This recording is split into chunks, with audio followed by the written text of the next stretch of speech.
Bapak Ibu saudara-saudariku yang terkasih di dalam Tuhan. Bacaan-bacaan di hari Minggu ini amat indah. Bacaan mau mengingatkan kepada kita akan siapa kita. Tapi lebih lagi, bacaan itu mau mengajak kita untuk melihat pada pengalaman-pengalaman hidup kita. Entah itu menyakitkan, entah itu mengembirakan. Pengalaman entah pahit, entah manis. Tetapi apapun pengalaman-pengalaman yang kita lewati dan telah lewati dan akan lewati, selalu akan menjadi pelajaran hidup untuk kita. Menjadi suatu momen pembelajaran untuk kita. Menjadi momen pertumbuhan untuk kita. Menjadi suatu momen pembaharuan untuk kita.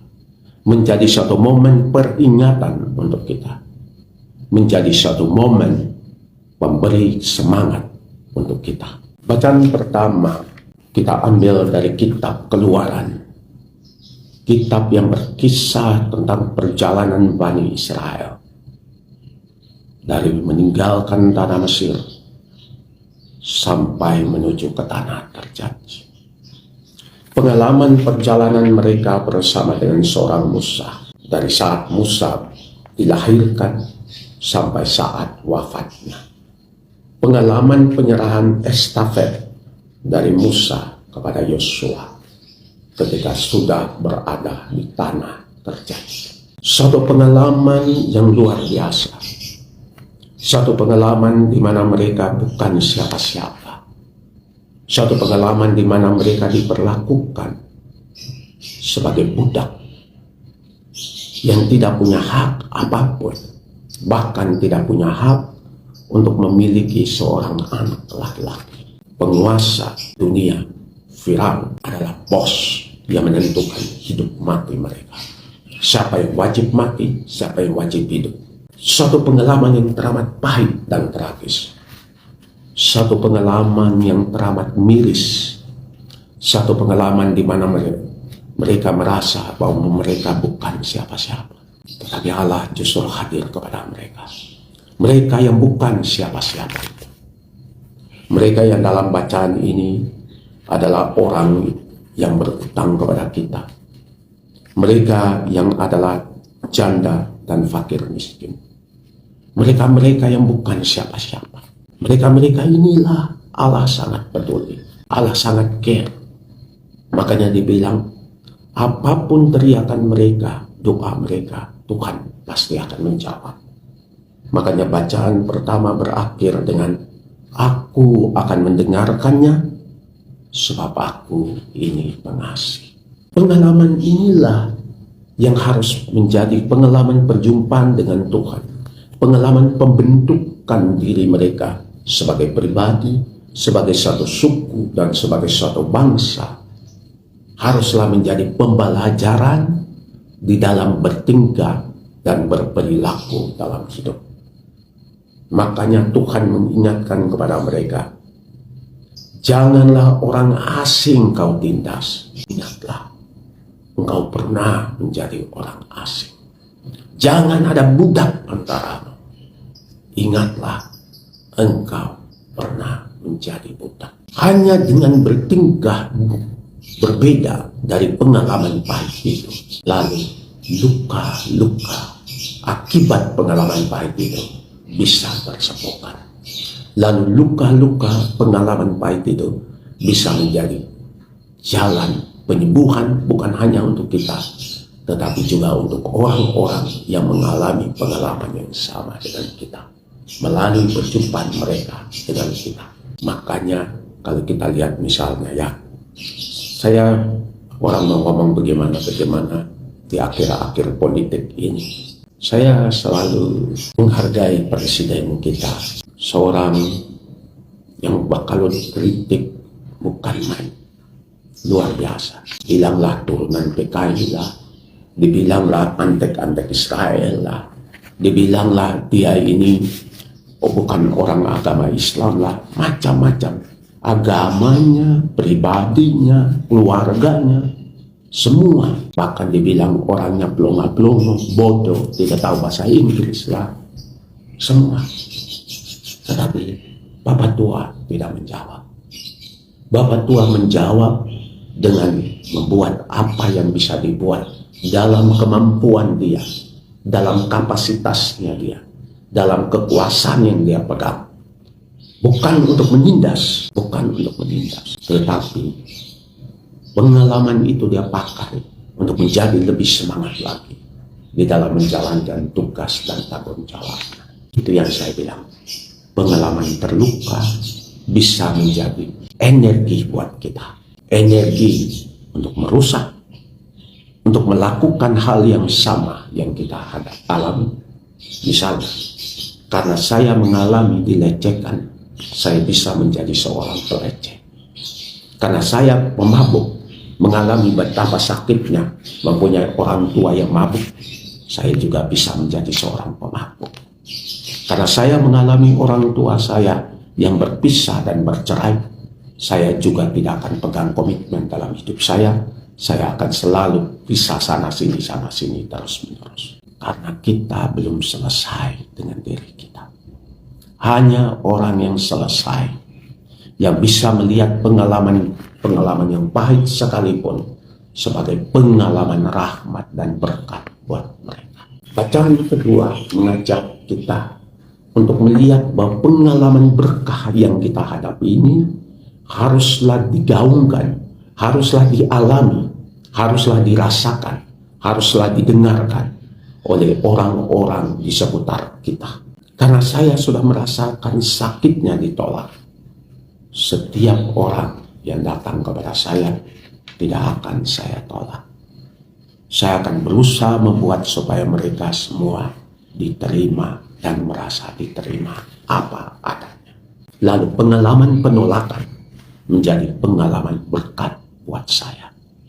Lalu pengalaman pahit itu menjadi pengalaman berahmat buat orang lain. Hanya dengan demikian, luka karena penolakan bisa tersembuhkan. Dan dalam bacaan Injil hari ini, Tuhan mengajak kita untuk melihat sedekat dan sedalam apa relasi kita kepada Tuhan. Relasi kita kepada Tuhan itulah yang harus nampak dalam relasi kita kepada sesama. Makanya Tuhan bilang, hukum pertama dan hukum kedua tidak bisa dipisahkan. Hukum pertama menjadi landasan untuk hukum kedua. Makanya dia bilang, kasihlah Tuhan Allahmu dengan segenap hatimu, dengan segenap jiwamu, dan dengan segenap akal budimu. Itulah perintah yang terutama dan yang pertama. Perintah yang kedua yang sama dengan itu ialah, kasihlah sesamamu manusia seperti dirimu sendiri. Dan pada kedua perintah inilah tergantung seluruh hukum Taurat dan kitab para nabi. Kadang kita gampang bersungut-sungut atas pengalaman-pengalaman pahit yang kita hadapi dalam hidup. Kadang kita gampang mempersalahkan orang lain, melemparkan kesalahan orang lain. Tapi kalau kita mau duduk, semuanya itu karena kita hanya melihat permasalahan, kejadian dalam satu seginya saja. Tapi kalau kita mau jujur, dari pengalaman-pengalaman itu, kita berjumpa dengan banyak orang. Banyak orang yang bukan siapa-siapa kita, yang care, yang peduli terhadap kita. Kita berjumpa dengan banyak orang yang tiba-tiba muncul, yang selama ini kita pikir bukan apa-apanya kita, yang selalu menjadi orang yang bukan sahabat kita. Tetapi justru dalam situasi seperti begitu, orang yang kita anggap teman, makan semeja, bahkan tiba-tiba menghilang dari meja kita. Bahkan tiba-tiba sibuk, bahkan tiba-tiba tidak punya waktu untuk kita. Tetapi ada banyak orang yang Tuhan kirim. Banyak dari mereka, siapakah mereka? Janda, orang miskin, orang susah, orang yang sedang mengalami hempasan, yang bahkan jauh lebih berat daripada yang kita alami. Dengan berjumpa dengan mereka, mendengar cerita dan kisah mereka, lalu kita bisa melihat bahwa betapa kecilnya sebenarnya pengalaman yang sedang saya alami. bahkan tidak berarti apa-apa dibandingkan dengan dia ini. Kalau dia bisa sabar, kalau dia bisa menemukan kekuatan dalam doa dan penyerahan, saya juga pasti bisa.